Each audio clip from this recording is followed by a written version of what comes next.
কলিজার ভাই বোনেরা দেখেন, বাড়ির সামনে পানি, ঘরের ভিতরে পানি, দুয়ারে পানি, কোথায় যাব দেখেন। পানি আর পানি, পানির জ্বালায় বের হতে পারছি না। এত আত্মীয় স্বজন কেউ খোঁজ নেওয়ার দরকার মনে করে না। গরিব হলে এমনই হয়। তো গরিবের পাশে গরিবরাই থাকে, গরিবের দুঃখ গরিবে বুঝে। তো ভাই বোনেরা, আপনি প্লিজ শেয়ার করে দিবেন চ্যানেলটি। ভালো লাগলে বোনের পাশে থাকবেন। সবাইকে একটা অনুরোধ রইল, আমার চ্যানেলটি সাবস্ক্রাইব করে আমার সাথে যুক্ত থাকবেন। দেখেন পানির জন্য কী অবস্থা। আমার জামাই থাকে বাহিরে, কেউ একটা নাই যে একজন মানুষ আর কি। জামাইও লাইনে নাই, কালকে ফোন দিব, কি করব ঘরের জিনিসগুলো, ফ্রিজটা আর কি কি হবে আমি কান্না করে ভেবে পাচ্ছি না। আল্লাহ যদি ভালো করে। আসসালামু আলাইকুম, সবাই কেমন আছেন? আশা করি ভালো আছেন। যে যেখান থেকে আমার ভিডিওটি দেখতেছেন তাদেরকে জানাই অসংখ্য ধন্যবাদ আমার সাথে যুক্ত থাকার জন্য। ভাই বোনেরা, আপনাদের সাথে একটু কথা বলতে বসলাম, কারণ আমি আজকে রান্না বান্না কিছুই করতে পারিনি। কাল রাত থেকে আমার ঘরে পানি উঠে গেছে, অনেক অসংখ্য আর কি অসম্ভব খারাপ অবস্থায় আছি ছেলে মেয়েকে নিয়ে। তো জামাইকেও ফোন দিছিলাম, সেও লাইনে নাই। যখন পানি উঠছে ঘরে, সে কাজে চলে গেছে। কি আর বলবো, গরিব হলে যা হয় আর কি। তো এই দুনিয়ায় মনের দুঃখ বলার আর কি কেউ বুঝলো না। এত কষ্ট করে জীবনটা শেষ, ছেলে মেয়েকে মানুষ করলাম এত কষ্ট করে করেই। শ্বশুর বাড়ি আসলাম অনেক আশা নিয়ে, এসে দেখি এত কষ্ট। শ্বশুর মারা গেছে, জায়গা জমিন একসাথে বুঝিয়ে দিয়ে যায়নি। চাচা শ্বশুরদের সাথে ঝামেলা, তারা আমাদের এই অবস্থায় এখানে রাখছে খালের সাথে। তো কিছু হইলে পানি উঠে যায়। ছেলে মেয়েকে নিয়ে অনেক কষ্ট করে আর কি আমি থাকলাম, যুদ্ধ করে বলতে পারেন যে যুদ্ধ করে থাকলাম। যে এত এত যুদ্ধ করে থাকার পরও এখন তোরই জায়গা জমিন তারা আমাকে বুঝিয়ে দিল না, আমার জামাইকে। শেষ পর্যন্ত আমার জামাইকে এই বয়সে আমি বিদেশে পাঠালাম, অনেক টাকা পয়সা দেনাফেনা করে। সেও এখন তোরই সফল হতে পারেনি, তার আকামার কাগজ নাই। সে অনেক আর কি কষ্টে আছে, অল্প পরিমাণে টাকা কাম করে। তো যেখানেই আছে বলি আলহামদুলিল্লাহ। এখন তো কাজ করে কিছু টাকা দিছিল, আর কিছু টাকা আমি একজনের থেকে ধার করে নিয়ে আমি টিনগুলো পাল্টালাম। তো ৮০-৯০ হাজার টাকার মতন লাগছে সেখানে টিনগুলো পাল্টাতে। তো ভাবছি উপর দিয়ে বৃষ্টি আসে, ঘরের বাহিরে আর কি উঁচা উঁচা করেই দিলাম, যাতে বাহিরের পানিটা ঘরে না ঢুকে। তো বাহিরের পানি ঘরে ঢুকে নেই, কিন্তু মনে করেন এই ভিটি তো অনেক দিনের পুরনো। তো ভিটি ফাঁক হয়ে আর কি ড্যাম হয়ে গেছে, সেখানে আর কি লিক হয়ে সেখান থেকে পানি উঠে বাহিরের পানিগুলো সব ঘরে ঢুকে গেছে। তো করুণ অবস্থা। তো আল্লাহ যদি আমাকে রক্ষা করে, আর আপনাদের ভালোবাসা, আপনারা প্লিজ আমাকে ভালোবাসা দিবেন, ভিডিওটি শেয়ার করে দিবেন, সাবস্ক্রাইব করবেন, আর কমেন্ট করে জানাবেন কোনো কথা যদি আমার সম্বন্ধে আপনারা জানতে চান। একদিনকে সেটা নিয়ে ভিডিও বানাবো। তো আমি আমাদের খালের মধ্যে দিছে, সবাই ভালো জমিনের জায়গায় থাকতেছে, কেউর কোনো অসুবিধা নাই। তো তেল আলা মাথায় সবাই তেল দেয়, আমাদের কিছু নাই বলে আমার জামাইকে আমাকে আর কি কেউরেই আর কি খোঁজখবর নেয় না। তো আমি ছেলে মেয়েকে অনেক কষ্ট করছি, যে নাকি নিজের শাশুড়ি আমাকে বিয়ে করে এনে দিয়ে সেও চলে গেছে, কিন্তু আমি এখান থেকে আর কি যেতে পারিনি। শ্বশুরের জায়গা যদি ফেলে যাই তো সেটা আর থাকবে না। তো সেটা নিয়েই রইছি। সবাই আমার জন্য দোয়া করবেন যাতে আমি সফল হতে পারি।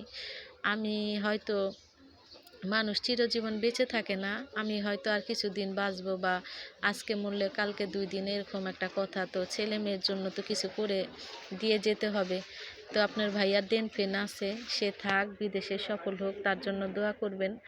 আর আমার জন্য দোয়া করবেন, আমি যাতে কিছু করতে পারি। আমার ছেলে মেয়েকে জায়গা জমিনটি যদি আর কি বুঝিয়ে দিতে পারি, আমার ছেলে মেয়ে তো থেকে শান্তি পাবে আর কি।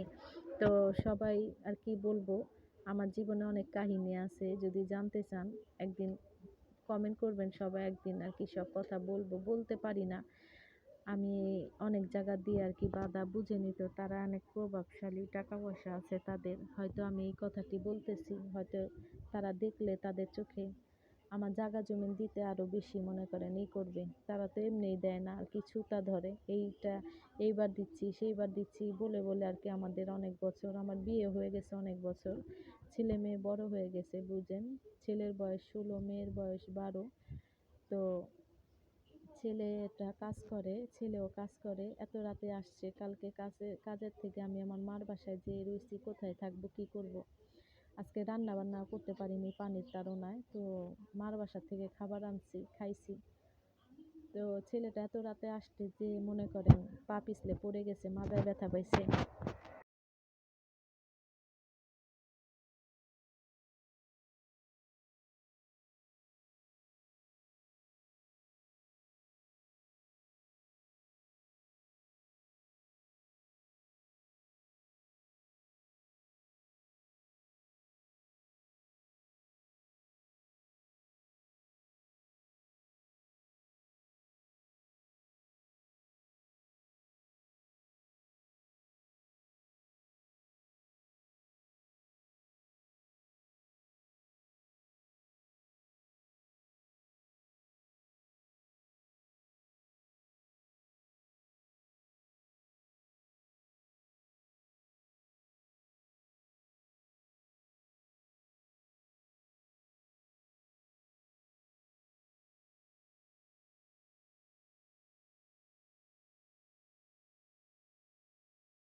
এই যে মার বাসায় এসে পড়েছে, এসে মার সাথে কান্না করতেছে যে এত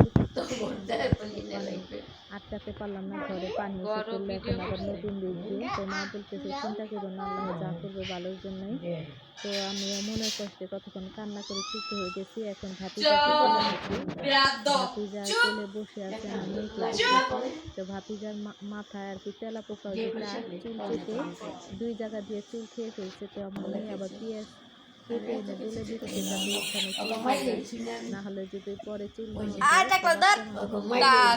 তাকে কি করে